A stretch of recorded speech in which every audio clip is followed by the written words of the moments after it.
No, está con nosotros el economista Alberto Dick. Economista Dick, bienvenido. ¿Es verdad que el gobierno del expresidente Rafael Correa fortaleció la dolarización? Buenos días a todos. Es tan grato volver a esta emisora y a este tan popular programa y tan importante programa, Juan Javier, y muy alegre de verte tan recuperado. Aquí estamos. A ver, yo he dicho en chats privados, y ahora lo voy a decir en público, que cuando oí la frase de que ellos fortalecieron la dolarización, era casi como decir que Camargo Barbosa fue el gran protector de las adolescentes ecuatorianas. Ellos violaron la dolarización. Europa tiene 20 países en la zona euro. Hay 20 países que renunciaron, como el Ecuador, incluyendo potencias como Alemania, Francia, a emitir dinero y a tener política cambiaria. El euro. El euro. Todos esos 20 países han conservado sus bancos centrales. A ninguno se le ha ocurrido que pueden emitir euros, pues. Es que, ¿qué fue lo que hizo la Revolución Ciudadana? No es como la gente dice, usaron la reserva. Eso es un error. No usaron la reserva, es peor. Viene el Banco Central y viene el gobierno y le entrega al Banco Central, digamos, un papel higiénico sin uso, para no ser grosero, porque no sirve para nada, pues un papel en dólares. Y a cambio de ese papel en dólares, ¿qué hace el Banco Central? Le acredita en la cuenta única del Tesoro dólares, es decir, emite dólares. Un banco central que no sea el Federal Reserve y emite dólares es un falsificador de monedas, es un estafador. Pero luego de eso pusieron un 5% a la salida de divisas, una dolarización con restricciones a la cuenta de capitales es un anatema. Controlaron las tasas de interés. Dolarización con control de tasas de interés, lo he dicho jocosamente, es como poner a una monja de claustro a dirigir un nightclub. No suena, no cuadra, no es posible. Luego de eso, hicieron que las cooperativas crecieran demencialmente, afectando la estabilidad del sistema financiero. Luego de eso, generaron un déficit fiscal brutal que ha llevado a un endeudamiento brutal que debilita la dolarización. Luego de eso, hicieron poner en la Constitución que no se puede tener dentro de los convenios de inversión entre países el arbitraje internacional. Pregunto a la ciudadanía, ¿cuántos países del mundo tienen en la Constitución una cláusula como esa? Ninguno. Ninguno. Produjeron lo de Chevron. ¿Quién viene a invertir? Y en dolarización se necesita inversión extranjera. Por Dios, decir que fortalecieron la dolarización, repito, es como decir que Camargo Barbosa protegió a las adolescentes ecuatorianas. Ahora bien, dos mentes lúcidas de la RC5 han hablado de la creación de una moneda virtual. ¿Fue sin querer, queriendo, se les chispoteó? No, ¿Cuál es su opinión? No se les chispoteó. Ellos han tenido esa idea siempre. Entonces, ¿qué sucede cuando viene la moneda virtual? Pero un punto de orden ahí, Alberto, porque yo también he visto en la defensa acérrima de los correístas a esas mentes brillantes del RC5, es que ya hay moneda virtual en Ecuador. Usted entonces hacen el ejemplo de un banco, cómo le transfiere de un banco a otro plata. Por favor, ¿puede explicar eso? Porque la gente confunde. A ver, una cosa es que yo transfiera por medios electrónicos dinero legítimo. Y otra cosa es que cree dinero ilegítimo electrónicamente. Otra cosa es que falsifique dólares electrónicamente.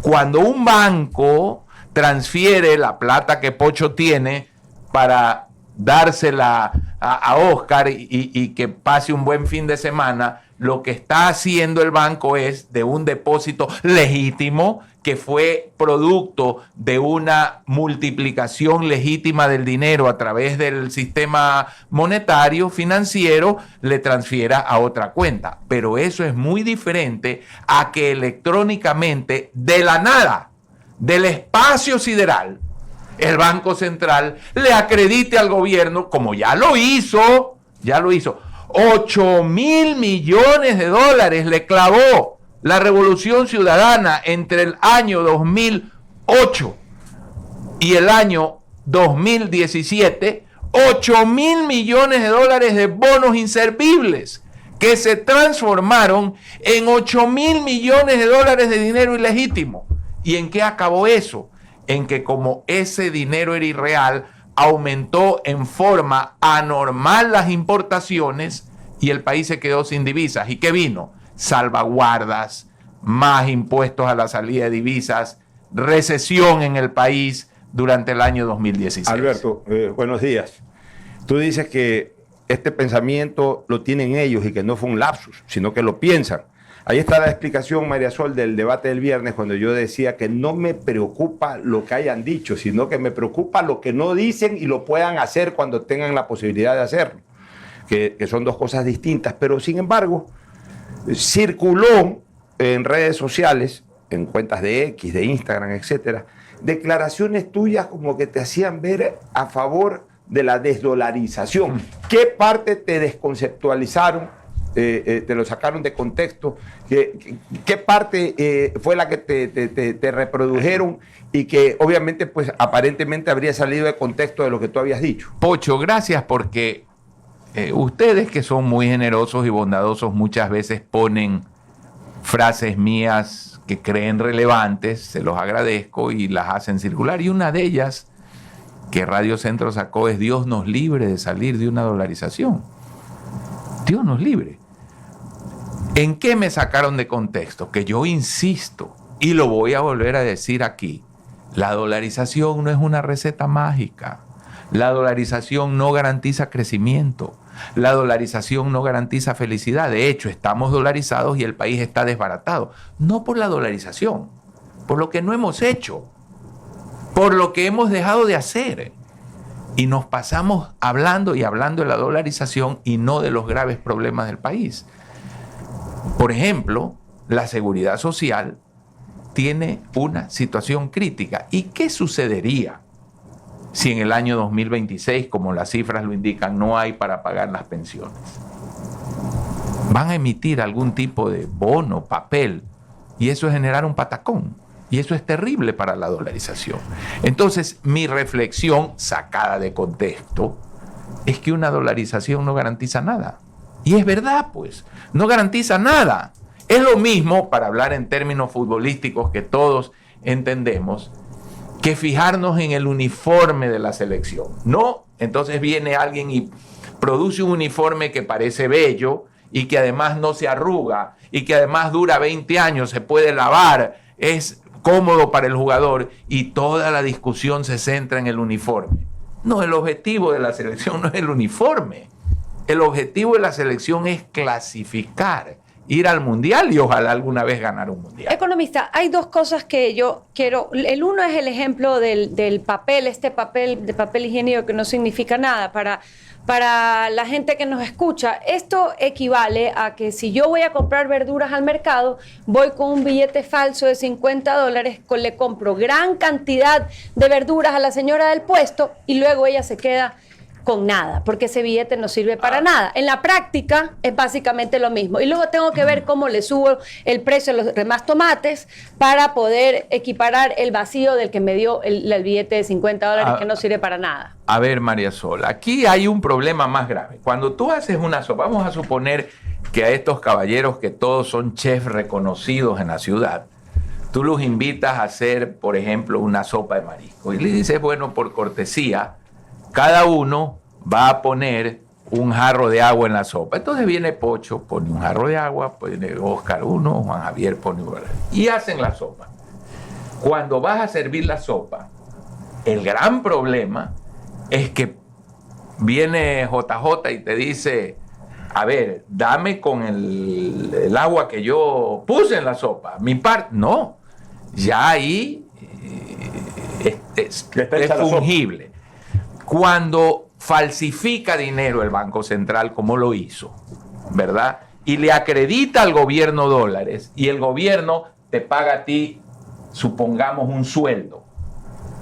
Ese dinero entra en circulación sin tener ninguna diferencia respecto del dinero legítimo. ¿Cuál es la falsificación de dólares? ¿La monedita es esa que...? No, mira que las moneditas, Entonces, si tú examinas el balance del Banco Central, lo que se llama el primer balance, en que están los rubros que tienen el privilegio del respaldo de los dólares líquidos de la reserva.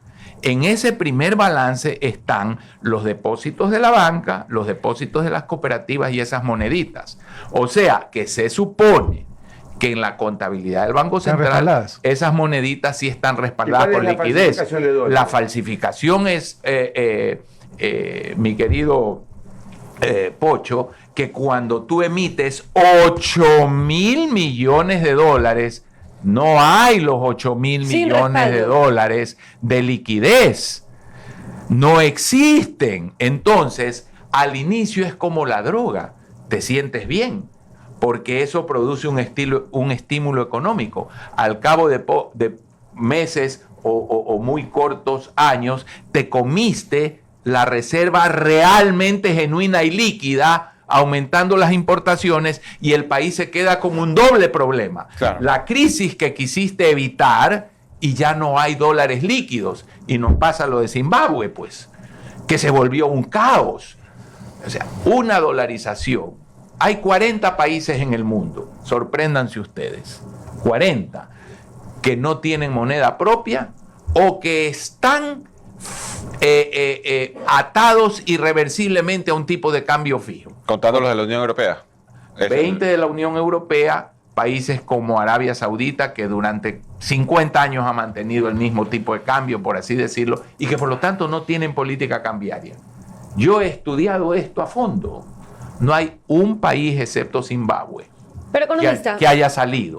Y el salir es un desastre. La segunda pregunta o el segundo tema que tenía ¿Es verdad que la dolarización como sola cosa no se sostiene? La dolarización demanda una receta. Si la receta no se cumple, no se sostiene. Pero también es verdad que en estos 25 años de dolarización, el Ecuador ha tenido estabilidad monetaria, en el sentido de que, a pesar de esa garrafal inyección de moneda sin respaldo, los ecuatorianos hemos podido saber que si ganamos $300, pagamos $300, tenemos esa certeza de lo que vale nuestro dinero. En el extranjero nuestro dinero vale lo mismo, es decir, dejamos la hiperinflación atrás, dejamos la inestabilidad atrás, y por tanto hay que respaldar la receta de la dolarización. Es decir, es una gran herramienta para seguir creciendo, aprovechando, obviamente, las oportunidades que ella brinda. María Sol, estoy escribiendo un libro muy amplio sobre todos estos temas. Sí, una dolarización te garantiza que por lo menos en el largo plazo la inflación va a ser muy similar a la de los Estados Unidos. Pero no te garantiza el crecimiento. Lo que hay que hacer para crecer es muchísimo, muchísimo más de lo que se ha hecho. Y en el Ecuador no hemos hecho lo que hay que hacer y hemos hecho lo que no hay que hacer. Por ejemplo, no hay que controlar tasas de interés en una dolarización porque mata la dolarización. Las hemos impuesto. No hay que tener impuesto a salida de divisas. Hay que favorecer la inversión extranjera. La hemos pulverizado. Hay que tener control fiscal. Hemos generado, como consecuencia de esa irresponsable explosión del sector público que pasó de un 23% del PIB a un 43% del PIB en el correato, hemos generado un déficit consuetudinario. ¿Y cuál es la consecuencia de eso? Que un país que debía una X cantidad debe hoy 5 veces más. Pero podemos estar de acuerdo en que estuviésemos mucho peor si no estuviésemos dolarizados. Ante ese manejo irresponsable. A ver, vamos en esto a ser claros. Dado el hecho de que gobernó quien gobernó, no hay duda de que habríamos estado mucho peor. Porque si estando dolarizados asaltaron al Banco Central, ¿qué habría pasado sin estar dolarizado? Eso es lo mismo que me digas que un tipo logró escaparse de una prisión de alta seguridad. Ah, pero que si le pones un grillete no se va a escapar. Si le pones un... sí, es el grillete. Electrónico, sí. Electrónico y lo tienes en arresto domiciliario o con libertad condicional, no se va a escapar. Pero si se escapó de una cárcel de alta seguridad, ¿cómo no se va a escapar con el grillete? Entonces, dado el hecho de que tenemos esta amenaza de una gente que no entiende que el Banco Central no debe emitir dinero en una dolarización, sí estamos mejor de lo que habríamos estado. Pero eso no indica que quien tiene una dolarización está necesariamente mejor que quien no la tiene. Economista, entonces, durante el debate, Luisa González, a propósito de la dolarización, dijo, yo no sé por qué se preocupan, si nosotros estuvimos 10 años en el poder y no tocamos, seguimos dolarizados y además pusimos en el Código Orgánico Monetario que la dolarización, que el dólar era la moneda. Entonces, la conclusión es que no es que la dolarización estuvo esos 10 años gracias a ellos, sino a pesar de ellos. Pero yo le quería preguntar sobre 2 o 3 temas que salieron en el debate de economía y que ya no son la dolarización. El primero, en algún momento el presidente habló de 4% de crecimiento este año. El segundo, Luisa habló de reducir el IVA. ¿Cuáles serían las implicaciones de volver al 12% estando ahora en el 15%? Al 13% por lo menos. O al 13% por lo menos, sí. Y el tercero, que lo que pasó en el riesgo país después de la primera vuelta, ¿no? Que decía el presidente, porque Luisa decía, con nosotros vamos a fortalecer la inversión extranjera, y el presidente la detiene y le dice, sí, pero al día siguiente de que los mercados internacionales se enteraron que el presidente no ganó, subió el riesgo país. Entonces no sé si nos podría dar sus criterios sobre esos 3 puntitos. A ver, es que realmente déjame hacer un esfuerzo para contenerme la risa primero, ¿verdad? Y tratar de serenarme. Es que pusimos en la ley. A ver, tú eres abogado, tú puedes poner en la Constitución que el cuerpo de la mujer es sacrosanto, es un templo de Dios, pero quíteme del Código Penal de que la violación es un delito. Sí, pongo y emito dinero falso. Por favor, guardemos un poquito la compostura. Si ellos creen que los ecuatorianos somos tontos, no somos. Pues, ¿no? La primera cosa. La segunda cosa, este tema del riesgo país. Ya están diciendo ahora, antes de las elecciones, que van a revisar cuál deuda es legítima. Es decir, ya están hablando que van a desconocer deuda, como lo hicieron en el gobierno de ellos. ¿Y qué produjo esa decisión? Una cosa, Oscar, es que un país no tenga divisas por circunstancias X que a mí me tocó vivir en gobiernos donde participé. ¿Ya? Una cosa es no tener divisas, ir a los acreedores, sentarlos civilizadamente y decir, busquemos una manera de arreglar esto, miren mi situación. Otra cosa es tener hartas divisas en el Banco Central y decir, esta deuda es ilegítima y no la voy a pagar. Desconocerla. Cuando el Ecuador necesitó dinero en el 2016, 2015-16 y salió al mercado, ¿qué le pasó? ¿A qué tasa se endeudó el Ecuador? 8 y pico. 9%. ¿La Libor en cuánto estaba? Mientras Chile, el Perú se endeudaban al 3, 4%, que no estaban dolarizados. ¿Cómo un país con seguridad cambiaria le cobran 2 veces y media la tasa de interés de otros países? Le estaban cobrando la factura, el mercado, de haber desconocido deuda. Y lo quieren repetir. ¿Qué deuda puede ser más ilegítima que la deuda con la China? Respaldada con petróleo, lo cual la hacía casi cero riesgo, a una tasa altísima, para con ese dinero hacer centrales hidroeléctricas fallidas. Hecha por los chinos. Hecha por los chinos. Qué deuda tan ilegítima. Pero era deuda. Pero era deuda y no se la desconoció. Entonces, por favor, yo creo que el cinismo tiene un límite. Y este cinismo en las cosas que hablan no puede seguirse permitiendo Y en el Ecuador. bajar el IVA, ¿cuál sería el efecto en términos Que fiscales? cuando nacemos hay dos cosas que nos dicen, que te vas a morir y te van a cobrar los impuestos. Entonces, para mí, que te digan que te van a cobrar menos impuestos es casi como que te digan que vas a ser inmortal. Alberto, un oyente dice, la dolarización sí garantiza que no puede emitir billetes sin respaldo del gobierno de turno. Lo que no garantiza es que ese gobierno sea responsable entre gastos e ingresos. Por supuesto, pero hemos visto que no garantiza que el Banco Central no emita. Ya lo hizo. O sea, esto es algo inédito en la historia de la humanidad. Ahí tenemos un récord de Guinness, el único banco central que ha logrado emitir dinero de otro país. Esto es un récord. Bueno, muchísimas gracias, economista Alberto. ¿Ha visto que el pocho está, mire, ve?